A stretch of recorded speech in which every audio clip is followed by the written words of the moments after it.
Welcome back. Happy Monday, everybody. I hope it was fantastic for you. I hope your weekend was fantastic. Yeah, I say weekend weird there. You know what this time is. This is time for me to plug your ear holes with some absolute garbage for the next 10 minutes.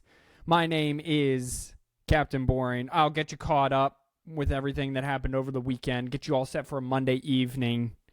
This is your 10-minute sports report. So let's just jump right in. On Friday in the NBA, the Miami Heat staved off a New York Knicks comeback in the fourth quarter to close out that series in 6 games, 96-92. They win the series 4-2 in a hard-fought series, I should say. Jalen Brunson was outstanding for the New York Knickerbockers. He had 41 points, went 5 of 10 from downtown. However, it was not enough. He did not get enough help. Jimmy Butler had 24 for the Miami Heat, and Bam Adebayo, yes, real name, Bam, I don't know if that's his real name, but that's the name he goes by, added 23 points as well. So the Miami Heat will face the winner of, and that will come in just 1 minute. The Lakers, much like the Heat, were at home. They had lost Game 5. They were still up 3-2. And much like the Heat, they won Game 6, except in blowout fashion. They beat the defending champion Golden State Warriors 122-101 to knock the defending NBA champions out of the playoffs. Head coach Steve Kerr said that the Golden State Warriors maxed out. It was not a championship-level team, and he would be right. Steph Curry did have 32 points in the game. However, Klay Thompson was absolutely garbage, much like this episode of the 10-minute sports report. He was 3 of 19 from the field, including 2 of 12 from three-point land. He finished with 8 points. No starter between Draymond Green, Andrew Wiggins, Klay Thompson, and Gary Payton, who started alongside Steph Curry, had double digits. The only other person to be a double-digit scorer was Dante DiVincenzo, who came off the bench. Not even Jordan Poole, who came off the bench, who's normally a 20-point game guy, finished 3 of 10 and 7 points. So the Lakers will face the Nuggets in the Western Conference Finals, and let's see who the Heat will face between the Sixers and the Celtics. It is the Boston Celtics, ladies and gentlemen. The Boston Celtics get an absolute romp in Game 7 of the Philadelphia 76ers, 112-88. This game was actually pretty close through the first half, I should say. And then Jason Tatum erupted in the third period. The Celtics go on a 28-3 run. Jason Tatum finishes with 51 points. James Harden was atrocious. 3 of 11, 1 for 5, 9 points. Joel Embiid only had 15 points, went 5 of 18, and it just snowballed and snowballed and snowballed. It is very disappointing. Jalen Brown for the Celtics also added 25 points if anyone really cares. However, they wouldn't really need it. Jason Tatum outscored the Philadelphia 76ers by himself in the third quarter in a pretty amazing feat. So let's just rewind here. The 76ers spent 5 years, quote-unquote, trusting the process. That means they were tanking. They were purposely losing games. They weren't playing their best players in order to get better draft picks to build a championship-level team. That spawned 2 number 1 overall picks. One was Ben Simmons, who they just traded to get James Harden because Ben Simmons refused to shoot an 18-foot jump shot. The other one was they took Markelle Fultz, number 1 overall. Do you know who they took number 3? You know who was taken number 3 overall? That's right, Jason Tatum, who just dropped 51. Markelle Fultz is no longer on the team. Markelle Fultz is a bench player in Orlando. The only good thing to come out of Trust the Process was Joel Embiid, who just won an MVP but cannot get past the second round, specifically the Boston Celtics. This is a problem in Philadelphia. Doc Rivers wants to be back. He's going to be fired. The president of basketball operations, who they just brought in last year, Daryl Morey, might stick around but could also leave. James Harden wants to go back to Houston. They'll probably sign and trade him. So what do? Do you go put the fans of Philadelphia back through the trust the process that no one's going to trust anymore, that no one wants to happen? Or do you try to reload and try to make this a championship-level team? Either way, the Philadelphia 76ers, after this loss on Sunday, and I believe I talked about it a little bit, them wasting their time in Game 6, or their chance in Game 6, up 3-2, might not sniff the second round of the playoffs for the next 3 to 4 years. That, if we're lucky. So, Game 1 of the Western Conference Finals between the Lakers and the Nuggets will take place Tuesday. Game 1 of the Eastern Conference Finals will take place Wednesday. And I'll get you all prepped up for that on tomorrow's edition of the 10-Minute Sports Report. Game 1 of the Western Conference Finals. And then Wednesday, I'll do the Eastern Conference Finals and get you all kind of prepped for that.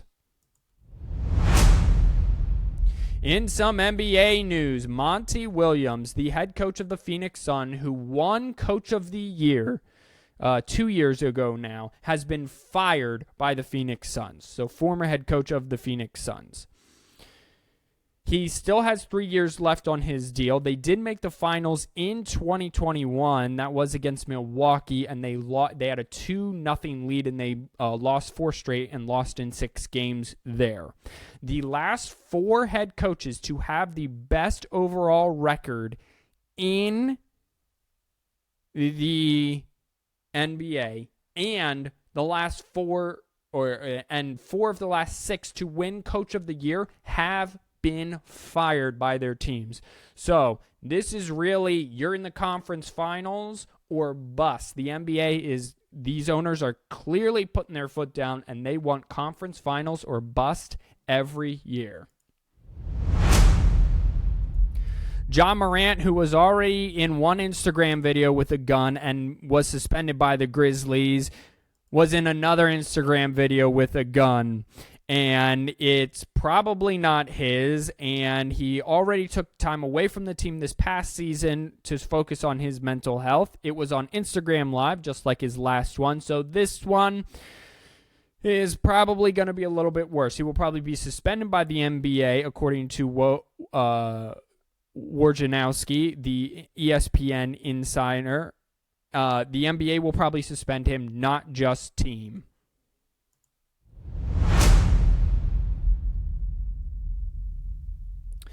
Let's switch over to hockey for a little bit and the race for the Lord Stanley Cup. So on Friday, the Panthers closed out the Maple Leafs by a final score of 3-2, again in overtime. Most of these games, I believe, were in overtime. So the Panthers win that series 4-1 and knock off the Maple Leafs. So the Maple Leafs have won one playoff series in 19 years for one of hockey's blue bloods. That's a great look, I'm sure. Vegas on Friday pushed the Oilers on the brink of elimination with a 4-3 win over the Oilers. And then let's just jump ahead here. On Saturday, the Kraken tied the Dallas Stars by a final score of 6-3. This is all even at 3 games apiece. So Game 7 is upcoming. Eberle scored twice, as the Kraken scored 2 in every period, 2 in the first, second, and third, to beat the Dallas Stars 6-3 and force Game 7. And then last night on Sunday, Vegas, coming off of a Game 5 win, closed it out against the Edmonton Oilers 5-2 in Game 6 on the road. They used 3 goals in the second period and 1 goal in the third to finish off the Oilers. Connor McDavid has never made it out of the second round. He was a highly touted prospect from what I can tell coming out of college. He did score 1 time in the game in the first period, but it was not enough. So he is set to be a free agent now pending free agency. So what will he do? Monday has a Game 7 for you between the Seattle Kraken on the road to take on the Dallas Stars. It is tied 3 games apiece. There's nothing like it in sports. Game 7, baby. And to finish off, we'll just finish off with some NFL news. Eagles quarterback and new $255 million man Jalen Hurts earns his master's degree in human relations from the University of Oklahoma. Former NFL MVP and Colts quarterback and Falcons quarterback Matt Ryan will join the set of CBS Sports as an analyst and a play-by-play guy in the booth from time to time. However, he said in an Twitter post that this is not a retirement post. However, he really can't throw the ball anymore. He's 38 years old. He's past his prime. He did win the MVP in 2016 when they went to the Super Bowl and were up 28-3 on the Patriots before Tom Brady led an amazing comeback. The number 1 overall high school football prospect, Dylan Raiola, commits again, this time to Georgia. He had been previously committed to The Ohio State University. I hate that I just said that, but it is what it is. He reneged on that back in the winter and now committed to Georgia. He's 6'3", 220 pounds. He is from Pinnacle High School in Phoenix, Arizona, and he is son of former offensive lineman Dominic Raiola, and he chose Georgia over USC and Nebraska. The Pittsburgh Pirates are just not doing real great. So they had lost 8 of their last 9, then they lost 4 straight, and they won over the weekend against the Orioles yesterday. That would be Sunday, by a final score of 4-0. They now sit 1.5 games back of the Milwaukee the Milwaukee Brewers. Wow, I have had too long of a day. And it is official. The Oakland Athletics reach an agreement to develop land in Las Vegas to move their team from Oakland to Vegas. It will cost $1.5 billion. It will be a 30,000 seat stadium on 35 acres. I'm so sorry I wasted 3 minutes of your life. This turned into the 13-minute sports report. So thank you, everyone, for hanging in with me. As always, mention what you want me to kind of comment on in future episodes. I'm going to have more time as the games get shorter and shorter, or the amount of games between hockey and basketball. Oh, I do want to say this. The XFL champion were the 4 and 6 Dallas Renegades. Bob Stoops had not won a championship since 2001 in Oklahoma. He now has a championship in the XFL, so good on him. Until tomorrow, take care of yourselves, love each other, wash your hands, you filthy animals. Goodbye. God bless. Peace out.